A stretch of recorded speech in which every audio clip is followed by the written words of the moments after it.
আসসালামু আলাইকুম। আপনারা কিভাবে আমাকে ফাইল সেন্ড করবেন সেটাই আমি দেখিয়ে দিচ্ছি। তো আমি গুগল শিটে ঢুকতেছি।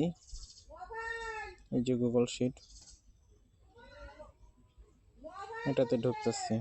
ঢুকে আমি যে ফাইলটা পাঠাবো সেই ফাইলের এই যে থ্রি ডটে ক্লিক করব। থ্রি ডটে ক্লিক করার পর এই যে সেন্ড কপি, এই সেন্ড কপিতে ক্লিক করব। ক্লিক করার পর এইখানে কোনো কিছু করা যাবে না।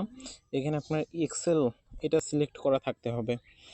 কারো যদি না থাকে তাহলে আপনারা এটা সিলেক্ট করে দিবেন, তারপর ওকে দিয়ে দিবেন।